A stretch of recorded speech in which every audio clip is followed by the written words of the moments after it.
President of Brazil just issued a solemn warning to Donald Trump and Americans. We need to take notice. I'm David Reddish. Welcome back to Occupy Democrats. So, outside of the ongoing Epstein stupidity, see our other videos for more, Donald Trump's tariff war continues to embarrass the American people and stymie the American economy. Trump's latest target is the nation of Brazil, one of the US's biggest trading partners.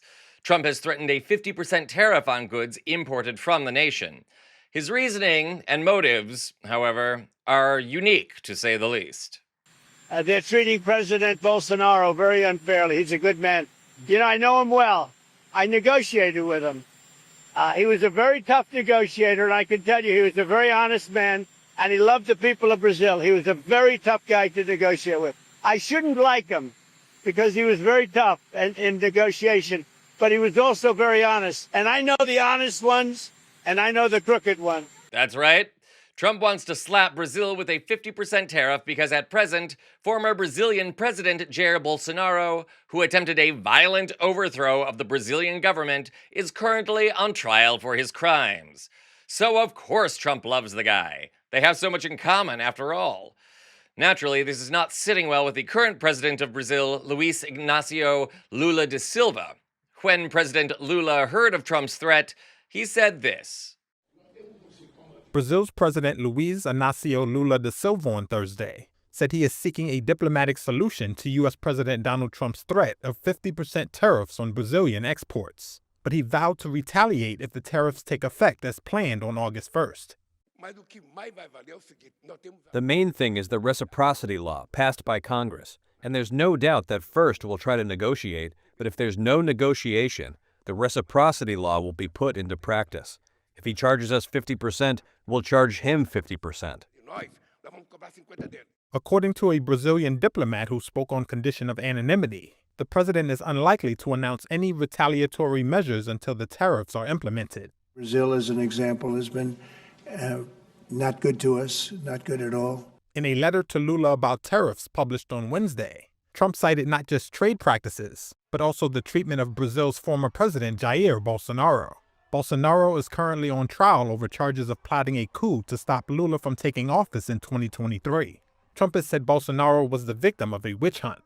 Beyond imposing counter tariffs, Brazil's new reciprocity law would also allow Lula to restrict imports, investments, and suspend intellectual property rights from U.S. firms, among other measures. Needless to say, President Lula isn't happy. And it gets worse. More on that in a moment. You will be happy to know, however, that President Lula has seen his approval ratings tick up in Brazil as a result of Trump's threat, so at least some good is coming of this mess. And of course, none of this even gets into the ethical issues here. Trump is trying to pressure a foreign nation's justice system because his buddy committed crimes there and is now standing trial. I'm not sure that's legal in either country, but I digress. This morning, President Lula issued another warning to Trump. Speaking to CNN, Lula did not hold back. What does it feel like to be slapped with a 50% tariff by the United States, the world's biggest economy? Well, Christian, for me, it was a surprise. Not only the value of that tariff, but also how it was announced, the way it was announced. We cannot have as a President Trump forgetting that he was elected to govern the U.S. He was elected not to be the emperor of the world. It would be much better to establish a negotiation first and then to reach the possible agreement, because we're two countries that we had very good meetings and we have good relations for 200 years. And so he's breaking away from any protocol, any liturgy that should exist between the relations between two heads of state. It was very unpleasant.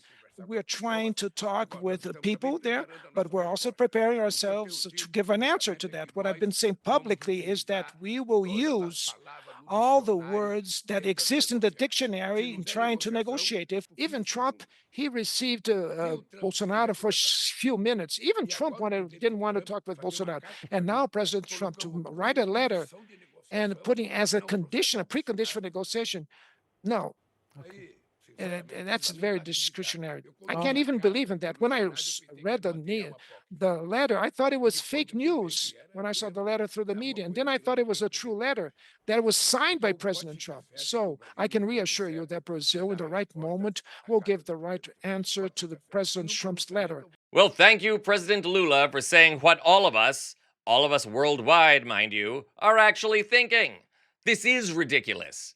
It's an abuse of power, and of course, Trump is too stupid to realize that it is Americans that will ultimately pay for the tariffs when costs rise. Not that he probably cares. This is also a huge gift to China. If Brazil suspends its international property laws, the laws that respect foreign copyrights and patents, that opens the door to a whole load of Chinese knockoffs getting sold by major retailers in the country, which, again, hurts Americans, not Brazil. This is yet another example of Trump's narcissism. He feels like he's on trial in Brazil since Bolsonaro attempted his own version of January 6th. Lord help us. The American people are at the mercy of a malignant narcissist with the IQ of a cockroach, not to mention the same good looks. You want to get rid of this guy? Ask him more about the Epstein files. This is Occupy Democrats.